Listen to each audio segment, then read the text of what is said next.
السلام علیکم ناظرین، میں ہوں سجاد ترین۔ ناظرین، مذاکرات کے لیے پاکستان بہت کوشش کر رہا ہے، لیکن امریکہ اور ایران کے درمیان مذاکرات جو وہ اس کا دوسرا مرحلہ جو ہے وہ ہو نہیں پا رہا، کیونکہ ایرانین جو ہے وہ آ نہیں رہے۔ ایرانی لیڈرشپ یہ کہہ رہی ہے کہ ہم نہیں آئیں گے۔ اصل صورتحال یہ ہے کہ امریکہ نے ایک سب سے بڑا ظلم جو دنیا کے ساتھ کیا، وہ ایران کی وہ لیڈرشپ شہید کر دی گئی جو میں سمجھتا ہوں نرم گوشہ رکھتی تھی، جو مذاکرات بھی کر سکتے تھے، وہ ان سب کو شہید کر دیا۔ پہلے سپریم لیڈر کو شہید کر دیا گیا، پھر اس کے بعد میں سمجھتا ہوں علی لارجانی صاحب کو شہید کر دیا گیا۔ علی لارجانی صاحب ایک ایسی شخصیت تھے جو ایران اور یورپ کے درمیان اور امریکہ کے درمیان ایک پل کا رول کر سکتے، وہ پل اڑا دیا گیا، وہ شہید کر دیے گئے۔ اب ان کے پاس ہارڈ لائنر آ گئے ہیں سارے، وہ ہارڈ لائنر مذاکرات نہیں کرنا چاہتے۔ اور میں سمجھتا ہوں کہ امریکہ نے جس طرح اسٹیٹ آف ہرمز کی ناکہ بندی کی ہے، اس کے لیے بہت تباہ کن صورتحال بن جائے گی۔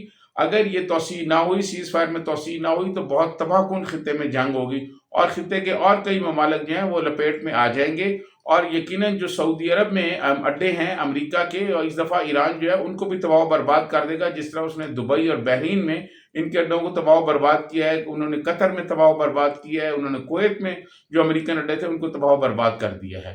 اب دیکھنا یہ ہے کہ ایران جو ہے وہ ایران آ سکتا ہے مذاکرات کی ٹیبل پہ، یہ کوئی ایسی بات نہیں، لیکن دوسری جانب سے بڑی بد اعتمادی ہے، اور اس بد اعتمادی کی وجہ سے مذاکرات نہیں ہو رہے۔ ایک طرف مذاکرات نہیں ہو رہے، دوسری طرف سے آج تیسرا دن ہے کہ پنڈی اسلام آباد بند ہے، بالکل لاک ڈاؤن لگا ہوا ہے، کاروبار نہیں ہے، لوگوں کے مزدور آدمی پریشان ہیں، غریب آدمی پریشان ہیں، اور جناب ہر طرف راستے بلاک کیے ہوئے ہیں، کچھ لوگ اتنے پریشان ہیں جس کی کوئی حد نہیں، ٹرانسپورٹ کے اڈے بند کیے ہوئے ہیں۔ تو یہ ساری صورتحال جو میں سمجھتا ہوں پاکستان کی معاشی صورتحال پہ بہت تباہ کن اثرات پڑ رہے ہیں۔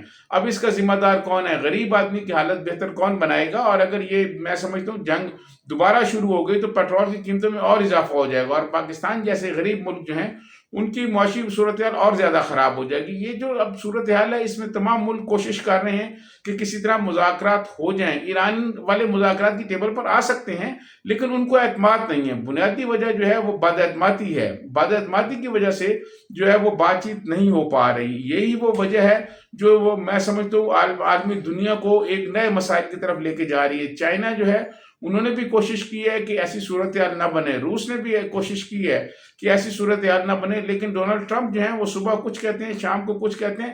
ایک ذہنی مریض اور پاگل آدمی لگتا ہے ڈونلڈ ٹرمپ جو ہے، وہ امریکہ کا صدر جو ہے ایسے لگتا ہے جیسے وہ پاگل آدمی ہے۔ وہ ایک ایک بات کو تین تین دفعہ یہ دہراتا ہے، اور جھوٹ بہت زیادہ بول رہا ہے۔ ان کے جھوٹ کی وجہ سے، ان کے غلط ٹویٹ کی وجہ سے، اور ان کی غلط بیانی کی وجہ سے جو ایرانی ہیں وہ ان سے بات چیت نہیں کر رہے۔ ایران کا موقف یہ ہے کہ معاملات طے ہو گئے تھے، بات چیت طے ہو گئی تھی، لیکن ڈونلڈ ٹرمپ نے جو باتیں کی ہیں اس سے پھر جو ہے معاملات خراب ہو گئے ہیں۔ ڈونلڈ ٹرمپ یہ چاہتے ہیں کہ میدان میں اسرائیل اور امریکہ جنگ ہار گیا ایران سے، اور ایران میدان جنگ میں فتح یاب ہو گیا۔ وہ یہ چاہتے ہیں کہ اب ٹیبل پر بیٹھ کر، جو مذاکرات کی ٹیبل پر بیٹھ کر ایران جنگ ہار جائے، ایسا نہیں ہوگا۔ اور یہ مذاکرات ایسا نہیں ہوگا کہ ایرانی ان مذاکرات میں سرنڈر کر لیں گے۔ وہ اپنا پوائنٹ آف ویو جو ہے انہوں نے وہ رکھا ہوا ہے، اور اسی پوائنٹ آف ویو کے تحت وہ مذاکرات کریں گے، اور جو ان کے مطالبات ہیں وہ امریکہ کو تسلیم کرنے پڑیں گے۔ اگر امریکہ تسلیم نہیں کرے گا تو معاملات بہت زیادہ خراب ہو جائیں گے۔ ایرانیوں نے تو یہ کہہ دیا ہے کہ اس دفعہ جو جنگ ہوگی وہ ایک نئے طریقے سے ہوگی، اور ہم نئے پتے اپنے جو ہیں وہ سامنے لائیں گے۔ ایرانین جو ہے اس سے زیادہ کیا نقصان ہوگا جو ایران کا انہوں نے کر دیا ہے؟ اس سے زیادہ تو نہیں ہو سکتا، لیکن ایران جو تباہی و بربادی پہلے بھی تل ابیب اور اسرائیل کی کر چکا ہے، اس سے اب زیادہ تباہی کرے گا، اور خطے کے بہت سارے ممالک اس لپیٹ میں آ جائیں گے۔ تو امید کی جانی چاہیے کہ بھئی سیز فائر میں توسیع ہو جائے گی اگلے 24 گھنٹے کے بعد، اور معاملات جو ہے مذاکرات کی طرف چلے جائیں گے، شہر بھی کھل جائیں گے، کیونکہ پنڈی اسلام آباد بند ہونے کی وجہ سے لوگوں کے روزگار کے مسائل پیدا ہو گئے ہیں، لوگ فاقہ کشی پر مجبور ہو گئے ہیں، لوگ بہت پریشان ہیں۔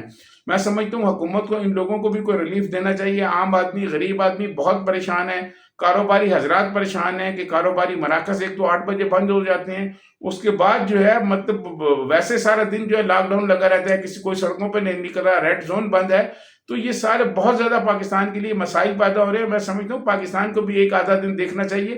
اگر ایرانین نہیں آتے اور امریکنز نہیں آتے اور بات چیت نہیں ہوتی تو پھر اس معاملات کو ان کے حال پر چھوڑ دینا چاہیے. پھر ایران جانے اور امریکہ جانے, کیونکہ ڈونلڈ ٹرمپ جو ہے وہ کوئی بات ماننے کے لیے تیار نہیں ہے. ایک طرف پاکستان کو وہ کہتے ہیں مذاکرات کرا دیں, جب پاکستان ماحول بناتا ہے تو پھر کوئی نہ کوئی جھوٹی بات کر دیتے ہیں.